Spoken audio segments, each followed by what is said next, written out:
Good morning student. जो इसके पहले का देखो, ये वीडियो नंबर 6 है, ठीक है। क्या है? वीडियो नंबर 6 है। वीडियो नंबर 5 बन चुका है और वीडियो नंबर 5 अभी जो है अपलोड नहीं किया गया है। बट वीडियो नंबर 4 जो अपलोड हुआ था उसको सबसे पहले अगर कोई स्टूडेंट किया है तो वो सूफिया की है, और सबसे अच्छी राइटिंग में अगर कोई किया है तो वो अशरफ किया है, ठीक। और एक चीज़, अब वीडियो नंबर 6 में वेरिएबल पर हम आते हैं और हम थोड़ा ध्यान दे लेते हैं हम पीछे पढ़े क्या हैं। हमने ये पढ़ा, इस टाइप का क्वेश्चन पढ़ा, ठीक। कोफिशिएंट, कांस्टेंट, वेरिएबल क्या है। फिर मैंने इस टाइप का क्वेश्चन पढ़ लिया, मैंने इस टाइप का भी क्वेश्चन पढ़ लिया।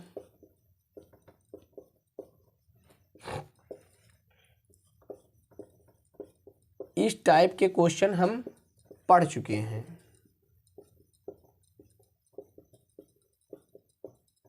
जिसमें ऐड सब्ट्रैक्ट दोनों रहता है। फिर मैंने मल्टीप्लाई में भी कुछ क्वेश्चन पढ़ लिया, जैसे ये क्वेश्चन हो गया, ठीक। इस टाइप के क्वेश्चन मैंने पढ़ लिया। फिर मैंने इस टाइप के भी क्वेश्चन पढ़ लिए, जब दोनों में मल्टीप्लाई एक्स हो तो पावर ऐड होता है। इतने टाइप के मैंने क्वेश्चन पढ़ चुका हूँ, ठीक। अब मैं आगे आता हूँ, ये 7 टाइप लगभग मैंने ख़त्म कर चुका हूँ, ठीक। अब मैं जो नेक्स्ट टॉपिक है, ठीक, क्या है नेक्स्ट टॉपिक है, इसमें जो है बेटा देखो, हम ये काम करेंगे। जैसे मान लो ऐसे भी क्वेश्चन हो सकता है, 3x × 2 + 4। अब बताओ अब देखो इस टाइप के क्वेश्चन को क्या करना है। देखो बेटा, मल्टीप्लाई लगा है, सिर्फ इन दो नंबर को जोड़ा है। क्या इन दोनों नंबर के बीच में मल्टीप्लाई है? नहीं। इन दोनों को कौन ऑपरेटर जोड़ रहा है? ऐड ऑपरेटर जोड़ रहा है। बात समझ में आया? ये दो नंबर को तो मल्टीप्लाई जोड़ रहा है, इन दोनों को मल्टीप्लाई करूंगा। 3 × 2 = 6। एक्स कितना है? सिंगल है, तो एक्स आ गया। अभी मैं डबल, बस इसको जो मैं पढ़ाया हूँ बेटा बस यहीं तक है। अभी इसका डबल एक्स का कहीं नहीं आएगा, एक्स की पावर 2 वाले कहीं नहीं आएंगे, ठीक। अभी मैं इसको नहीं पढ़ाऊंगा, ठीक। अब क्या आया? 6x, ठीक। 6x आया, +4 अकेला है, इसको राइट कर दो। अब ये बताओ, क्या ये दोनों 6 के पहले कौन सा साइन है? कुछ नहीं है, क्या है? +4 के पहले प्लस दिया है। अब देखो प्यारे बच्चों, अब अगर ये ऐड होगा या नहीं होगा, आप बताओ, ये ऐड होगा या नहीं होगा? सर सेम साइन है, ऐड तो होना चाहिए। चलो ठीक है, साइन सेम है तो ऐड होगा, मैं मानता हूं। बट एक के साथ वेरिएबल है, अगले के साथ वेरिएबल नहीं है। एक के साथ x नाम का वेरिएबल बैठा है और एक के साथ x नाम का वेरिएबल नहीं है, कोई वेरिएबल नहीं है, ठीक। तो इसलिए ये ऐड नहीं होगा, यही ना ऐड होगा ना सब्ट्रैक्ट होगा, बस इसी पे इसका आंसर आ जाएगा। मल्टीप्लाई हो जाएगा, जैसे 3x × 2। भाई एक के साथ वेरिएबल है, एक के साथ वेरिएबल नहीं है, मल्टीप्लाई हो रहा है ना। 3 × 2 = 6, x आ गया, मल्टीप्लाई हुआ ना। बट ऐड सब्ट्रैक्ट नहीं होगा। बात समझ में आया? अब जैसे ये क्वेश्चन है, ये क्वेश्चन नंबर 1 हो गया। अब क्वेश्चन नंबर 2 हो गया, ठीक। क्वेश्चन नंबर सेकेंड में क्या है? 3x × 2 + 4x। अब बात समझो, क्वेश्चन सेम है भाई, इसके साथ मल्टीप्लाई है, इन दोनों के साथ मल्टीप्लाई जोड़ रहा है। भाई देखो, मल्टीप्लाई के पहले वाला नंबर और मल्टीप्लाई के बाद वाला नंबर आपस में मल्टीप्लाई होते हैं। तो 3 × 2 = 6, x सिंगल है, आ गया। क्या ये दोनों नंबर के बीच में मल्टीप्लाई है? 2 और 4 के बीच में नहीं है सर, तो ये अकेला है, इसको वैसे राइट कर दो। अब आप ये बताओ, 6 के पहले कोई साइन है? सर नहीं है, तो कौन सा साइन होगा? प्लस होगा। आप राइट करो या ना करो। अब सर दोनों साइन क्या है? सेम है, तो ये ऐड होगा? हाँ सर ऐड होगा। क्यों? क्योंकि इसके साथ भी x वेरिएबल है और इसके साथ भी x वेरिएबल है। बात समझ में आया? क्लियर हुआ? अब ये 6 और 4 10। देखो एक कंडीशन तो ये दोनों सेम साइन है, ठीक। सेम साइन नहीं होते सब्ट्रैक्ट हो जाते, दोनों सेम साइन है, ऐड हो रहा है। और x भी दोनों जगह है, तो क्या आ गया? x आ गया। भाई ऐड तो हम ऐसे ही करते थे ना, एक क्वेश्चन में सेम साइन है, ऐड कर लेते थे, x राइट कर देते थे। वही तो कंडीशन यहाँ पे भी आ गया ना, यही वाला कंडीशन। देखो ये वाला कंडीशन यहाँ पे आ गया। अब बात समझ में आया, क्लियर हुआ। अब देखो इस 2 टाइप में हम करते हैं, ठीक है। इन 2 टाइप में हम कुछ क्वेश्चन नोट कर लेते हैं, ठीक है। अब जैसे ये 3 टाइप हो गया, तीसरा टाइप क्या है, ये भी हो सकता है 3x इंटू -2 या फिर अभी +2 ही लो -4x, ऐसा आ गया, ठीक। अब इसमें देखो, इसमें भी इन दोनों में मल्टीप्लाई बीच में है, 3 2 जा 6, x है, x आ गया, -4x है, -4x राइट हो गया क्योंकि इन दोनों के बीच में मल्टीप्लाई नहीं है, ठीक। अब क्या होगा सर, 6 के पहले कोई साइन नहीं है, प्लस है, 4 के पहले माइनस है, एक प्लस है एक माइनस है, तो क्या होगा, बोलो बेटा क्या होगा, सब्ट्रैक्ट होगा।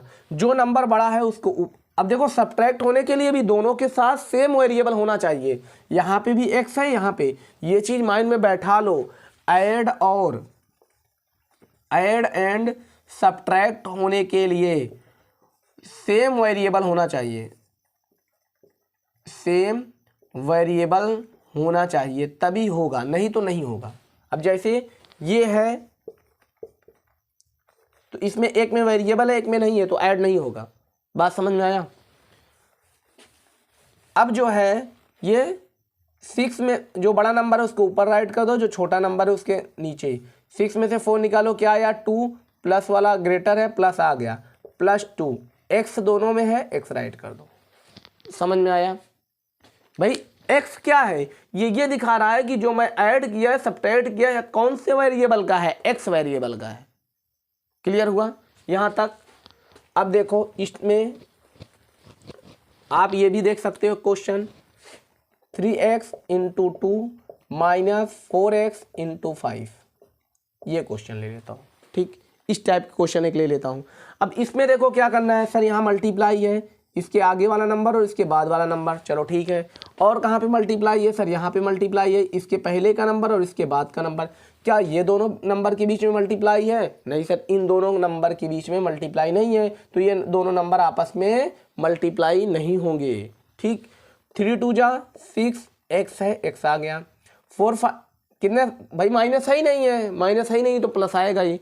माइनस मल्टीप्लाई में ध्यान दिया जाता है, अगर -1 टाइम्स 3 टाइम्स 5 टाइम्स, ये मैं लिखा था ना यहाँ पे, राइट किया था, माइनस अगर कितनी बार है 1 times 3 times 5 times 7 times 9 times तो क्या आ जाएगा, माइनस ही आएगा। अगर माइनस है 2 टाइम्स 4 टाइम्स 6 टाइम्स 8 टाइम्स तो ये सब क्या हो जाएंगे, प्लस हो जाएंगे। यहाँ माइनस है ही नहीं, जब माइनस नहीं है तो प्लस ही आएगा। अब 4 5 जा 20, x है, x आ गया। अब ये बताओ ऐड सब्ट्रैक्ट होगा कि नहीं होगा, ये आप बताओ, बोलो ये ऐड सब्ट्रैक्ट होगा या नहीं होगा, होगा नहीं होगा, क्लियर करो। अच्छा होगा, चलो क्यों होगा, क्योंकि सर इसमें भी x है इसमें भी x वेरिएबल है, तो ये तो ऐड या सब्ट्रैक्ट होगा। बट अब देखो ये ऐड होगा सब्ट्रैक्ट होगा, सर दोनों सेम साइन है, प्लस इसके पहले भी है इसके पहले भी, राइट नहीं है तो प्लस ही है ना। 6 और 20 कितना हुआ, 26, x है, राइट कर दो, ये आपका आंसर आ गया। क्लियर हुआ यहाँ तक। अब देखो, अब यहाँ तक मैं कुछ क्वेश्चन दे देता हूँ, ठीक, इसको कर लेना। क्वेश्चन नंबर 1 है 3x इंटू 2 + 5। क्वेश्चन नंबर 2 है -3x इंटू 2 + 5। क्वेश्चन नंबर 3 है -3x इंटू 2 - 5, ठीक। क्वेश्चन नंबर 4 है -3x इंटू 2 और +5x। 5 नंबर है 3x into 2 - 5x। Question number 6 है -3x into 2 - 5x। Question number 7 है 3x into 2 + 5x into 3। Question number 8 है -3x into 2 - 5x into 3। दिख रहा है आप लोगों को, दिख रहा है, ठीक दिख रहा है ना, यस। क्वेश्चन नंबर 9 है 3x इंटू -2 -5 इंटू 3x। अब इसको आप लोगों को करना है, ठीक है, क्वेश्चन नंबर 9 तक। अब ये नोट हो गया। अब देखो यहाँ तक हो गया। अब मैं बहुत इसमें डीप नहीं ले चलूँगा, अब धीरे धीरे इसमें एक एक दो दो स्टेप बढ़ाता रहूँगा। अब देखो इतना तक आप लोग को आने लगा। अब मैं आता हूँ इक्वेशन। ये बेटा समझ लो इतना इम्पॉर्टेंट है वेरिएबल, और मैं गारंटी लेता हूँ आप लोगों को, आप लोगों बस एक प्रॉमिस करो कि सारे क्वेश्चन करके भेजोगे। और एक चीज़ बता दो, जो भी बच्चे क्वेश्चन करते हैं ऊपर अपना नेम लिख देंगे। दूसरी चीज़, ये कॉपी एक अच्छी सी कॉपी में करें, मतलब कोई भी कॉपी हो लेकिन स्टार्टिंग से करो, पूरे स्टेप बाय स्टेप राइट करो। इसको मैं चेक भी करूँगा, ठीक। अब दूसरी चीज़, अब जैसे ये मैं क्या आता हूँ इक्वेशन पे। अब इक्वेशन कहाँ से आता है? इक्वेशन है क्या चीज़? इक्वेशन बेटा ये है, देखो इक्वेशन में कुछ और नहीं है।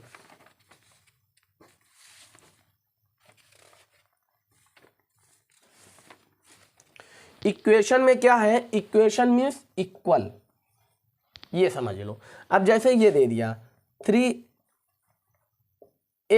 - 7 = 0। अब देखो ये इक्वल आ गया ना, इसी को इक्वेशन बोलते हैं। इक्वेशन मतलब कोई चीज़ को इक्वल करो, उसको चेक करो। अब जो इक्वल के इस साइड होता है, राइट साइड, इसको हम बोलते हैं RHS। जो इक्वल, ये हमारा इक्वल है, यहीं से चेक करते हैं। जो इसके लेफ्ट साइड होता है उसको मैं बोलता हूँ LHS। जो ये इक्वल हो गया, इसके राइट साइड जो भी होगा उसको मैं बोलूँगा RHS, उसके लेफ्ट साइड जो होगा उसको मैं बोलूँगा LHS। अब यहाँ पे कुछ चीज़ आप पॉइंट याद कर लो। जैसे मान लो ये हमारा इक्वल है, इक्वल के इस तरफ अगर प्लस है तो उस साइड अगर वो जाएगा तो माइनस हो जाएगा। मान लो यहाँ पे +7 है, जब इस साइड जाएगा तो क्या हो जाएगा? -7 हो जाएगा। बात समझ में आया? अगर इस साइड -7 है और हम उसको उस साइड ले जाएंगे तो क्या हो जाएगा? +7 हो जाएगा। बात समझ में आया? अगर ये इधर जाएगा तो क्या हो जाएगा? +7। क्लियर हुआ? और वैसे ही अगर उस RHS साइड है, RHS से LHS साइड आएगा तो वैसे ही चेंज हो जाएगा। मतलब क्या होगा? प्लस का क्या हो जाता है? माइनस हो जाता है, और माइनस का क्या हो जाता है? प्लस हो जाता है। मल्टीप्लाई का क्या हो जाता है? डिवाइड हो जाता है। डिवाइड कहाँ लिखा जाता है? नीचे डिवाइड हो जाता है, और डिवाइड का क्या हो जाता है? मल्टीप्लाई हो जाता है। क्लियर हुआ? ये दिख रहा है, ये चीज़ दिख रहा है, ठीक, ओके। ये चीज़ याद रख लो, बस इतना ये याद रख लो, यही चीज़ मेन है। अब जैसे यहाँ पे लिखा है x - 7 = 0। अब देखो इक्वेशन मतलब मुझे x की वैल्यू फाइंड करनी है, मुझे कुछ चीज़ फाइंड करना है। अब मुझे इक्वेशन मतलब होता है मैं क्या करूं कि RHS और LHS हमारा दोनों इक्वल हो जाए। क्या इक्वल होगा? कैसे होगा? किस पर होगा? अब जैसे मैं बोल दूं x की जगह मैं 1 रख दूं तो इक्वल हो जाएगा। चलो मैं रख दिया, x की जगह मैं 1 रख दिया, -7 = 0। भाई एक प्लस है एक माइनस है, 7 में से 1 बड़ा नंबर 7 है, 7 में से 1 निकालो क्या आएगा? -6 = 0। क्या -6 0 के बराबर है? नहीं है। है भाई -6 क्या 0 के बराबर है? नहीं है ना। नहीं समझ में आया? चलो एक क्वेश्चन और लेते हैं। जैसे x + 7 = 0 है। अब मैं बोलूँ x = 1 रख दो, x = क्या रख दो? 1। मैं x की जगह 1 रख दे रहा हूँ, x था मैंने 1 रख दिया, फिर क्या था? प्लस, फिर 7, फिर = 0। तो 7 1 8 = 0। क्या हमारा 8 0 के बराबर है? अगर हमारे पास 8 रुपये है और आपके पास 0 रुपये है तो क्या हम दोनों बराबर हैं? नहीं है ना। समझ में आया? तो ये इक्वल नहीं है। अब मैं फिर x = 2 रखूँ, फिर x = 3 रखूँ, फिर x = 4 रखूँ, तो इससे आसान तरीका ये है कि आप पहले x को RHS LHS करके x की वैल्यू निकाल लो। वैल्यू कैसे निकालते हैं उसको आओ उस पर बात करते हैं। ये इधर उधर की चीज़ हो गई, ठीक। अब ज़्यादा इधर उधर की बात ना करें तभी अच्छा है, ठीक। अब देखो ये हमारा क्वेश्चन है। क्वेश्चन क्या है हमारे पास? x - 7 = 0, ठीक। देखो जो x है ना इसको LHS रखो, LHS साइड। LHS क्या हुआ? आगे के साइड, इसको मैंने रख लिया। और जो भी नंबर है ना उसको RHS कर दो। -7 है, मैंने क्या बोला हूँ? अगर माइनस है इक्वल के उधर जाएगा तो क्या हो जाएगा प्लस 7। x का मान क्या आ गया 7। अगर मैं इसमें x की जगह 7 रख दूं तो हमारा इक्वेशन इक्वल हो जाएगा। देखो x की जगह मैं 7 रख दिया, 7 माइनस 7 इज इक्वल टू 0। अब ये प्लस है ये माइनस है, प्लस माइनस क्या होगा सब्ट्रैक्ट होगा, 7 में से 7 निकाले 0, 0 इक्वल 0 आ गया ना। अब देखो मुझे एक ही लाइन में पता चल गया कि x की जगह मैं क्या रखूं कि मेरा इक्वेशन इक्वल हो जाए, ट्रू हो जाए, सही हो जाए, तो आ गया ना इस तरीके से। इसलिए हमको ये इक्वेशन नाम देना पड़ा और मैं इक्वेशन के जरिए अपने x का वैल्यू फाइंड कर लेता हूं। अब क्लियर हुआ। अब आओ क्वेश्चन नंबर 2 पे। जैसे मान लो ये क्वेश्चन है x minus x plus 3 is equal to 0, x plus 7 ही लो इज इक्वल टू 0। अभी तक मैंने क्या लिया था x minus 7 is equal to 0 ये लिया था, ठीक दिख रहा है। अब क्या था x minus 7 is equal to 0, तो मैंने x को इस साइड रखा था, 7 को उधर ले गया तो क्या हो गया +7। अब यहाँ पे क्या होगा x LHS साइड x रखना ही है, आपको आगे के साइड x रखना है, ठीक है। मैंने रख दिया, +7 है पीछे के साइड, मतलब ये कहाँ था इक्वल के आगे था, इक्वल के पहले था। अब इक्वल के बाद जाएगा, इक्वल के बाद जाएगा तो क्या हो जाएगा प्लस है तो क्या हो जाएगा -7 हो जाएगा। नंबर नहीं चेंज होगा, सिर्फ साइन चेंज होगा। प्लस का माइनस, माइनस का प्लस, मल्टीप्लाई का डिवाइड, डिवाइड का मल्टीप्लाई, वैसे ही उस तरफ से आएगा तब भी हो जाएगा। अब जैसे अभी मैं बता रहा हूं ये चीज इतना क्लियर हुआ, क्लियर हो गया। चलो अब क्वेश्चन नंबर, ये फर्स्ट हो गया, ये सेकंड हो गया। क्वेश्चन नंबर 3 में लेता हूं। जैसे मान लो ये दिया है x plus 7 is equal to 4, ठीक, यहां माइनस ले लेता हूं अभी समझाने के लिए, ठीक, ये हो गया। अब 0 नहीं है, अब क्या है 4 है। अब आप क्या करो x इज इक्वल टू 4, जो पहले लिखा है ना भाई ये इक्वल के पीछे था ना, देखो इक्वल के पहले मुझे सिर्फ x अकेले रखना है बस, और जो भी है उसको पीछे ले जाओ, जो भी है जो पीछे है उसको पड़ा रहने दो, जो आगे है उसको पीछे लेके चले जाओ। क्लियर हुआ भाई। 4 यहां पहले था तो उसको पड़ा रहने दो जैसे है, लेकिन जो इक्वल के पहले है उसको बाद में ले जाओगे तो क्या हो जाएगा प्लस हो जाएगा, साइन चेंज हो जाएगा। अब x इज इक्वल टू क्या होगा, ये भी प्लस ये भी प्लस, दोनों सेम साइन क्या हो जाएगा +11। ये समझ में आया, क्लियर हुआ, हो गया। अब आपको चेक करना है, चेक कर लो। x हमारा वैल्यू क्या है 11, x की जगह 11 रख दो, -7 है ही है, तो आपका आंसर क्या आ जाएगा +11 -7, सेम साइन नहीं है, सब्ट्रैक्ट होगा, 11 में से 7 निकालो क्या आएगा 4 आ जाएगा ना। ये आपका प्रूफ हो गया, ठीक। इसको आपको नहीं करना है, इसको आपको बस इतना करना, आपको चेक नहीं करना है, आपको सिर्फ आंसर निकालना है, x का मान फाइंड करना है, ठीक। इतना करके छोड़ देना, वो चेक करने का तरीका मैं बाद में बताऊंगा, ठीक। अब ये चीज हो गया। अब क्वेश्चन नंबर 4 में लेता हूं।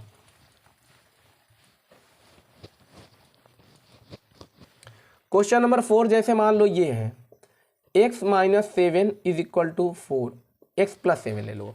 अभी तक मैंने x माइनस 7 लिया था, अब x प्लस 7 ले लो। x इज इक्वल टू 4, देखो जो पीछे है उसको वैसे ही राइट रहेगा, वो तो देखो ये इधर आता तब साइन चेंज होता है, ये पहले से पीछे है तो अभी भी तो पीछे है, इक्वल के पीछे यहाँ भी था, इक्वल के पीछे यहाँ भी था, लेकिन ये 7 इक्वल के पहले था, अब कहाँ जा रहा है इक्वल के बाद जा रहा है, तो साइन चेंज हो रहा है। 7 का साइन क्यों चेंज हुआ, क्योंकि ये पहले कहाँ बैठा था इक्वल के पहले, अब कहाँ बैठा है इक्वल के बाद, तो इसलिए साइन चेंज हुआ। 4 हमारा इक्वल के पहले भी पीछे था, अब भी पीछे है, ठीक, तो इसलिए 4 का साइन नहीं चेंज हुआ। तो अब x इज इक्वल टू क्या हो गया, 4 के आगे कोई साइन दिया है नहीं दिया तो प्लस होगा, एक माइनस एक प्लस, -7 + 4 सब्ट्रैक्ट करो क्या आएगा -3, क्या आया -3। ये समझ में आया भाई, सेम साइन नहीं है, सब्ट्रैक्ट हो गया, जो बड़ा नंबर था उसको मैंने ऊपर लिख दिया, जो छोटा नंबर था उसको मैंने नीचे लिख दिया, सब्ट्रैक्ट कर लिया, ये तो पुरानी बात हो गई, ठीक, क्लियर हुआ। अब देखो इसमें आप क्वेश्चन लिख लो, ठीक। Question number 1, x minus 9 is equal to 0। Question number 2, x plus 9 is equal to 0। Question number 3, x minus 9 is equal to 7। Question number 4, x plus 9 is equal to 7। Question number 5, minus x plus 9 is equal to -7। Question number 6, x minus 9 is equal to -7। ठीक, ये समझ में आया, ये इतना हो जाएगा। Clear हुआ? कोई प्रॉब्लम नहीं, सोच लो। चलो ठीक, अच्छी बात है। ठीक, अब देखो यहाँ पे कुछ क्वेश्चन और नोट कर लो। ठीक है, जो मैं यहाँ क्वेश्चन दिया था ना पहले, जो यहाँ मैंने 8 क्वेश्चन राइट किया था ना, वो भी 8 आपको करके आना है। ठीक, वो भी 8 करना है, करके भेजना है। इसमें 6 करके भेजना है, 14 हो गया। इसके पहले भी मैंने 9 क्वेश्चन दिया था। 14 9 कितना हो गया? 14 9 23। टोटल आपको 23 क्वेश्चन मिला है। बेटा देखो ये थोड़ा बड़ा हो रहा है, लेकिन क्वेश्चन इतना लंबा नहीं है। एक सेकंड, 2 सेकंड, 3 सेकंड क्वेश्चन है। ठीक है, आपको करके भेजना है। ठीक, और एक चीज़ ध्यान दो, आप जितना क्लीन और क्लियर करोगे ना, वो आपको आसान रहेगा। देखो मैं नया कुछ ही पढ़ाता हूँ, पिछला आपको देता हूँ, पिछला मैं जानबूझकर आपको देता हूँ और बार बार देता रहूँगा। आपको करना है, अगर आपको मैथ सीखनी है तो आपको करना है। ठीक, गुड डे।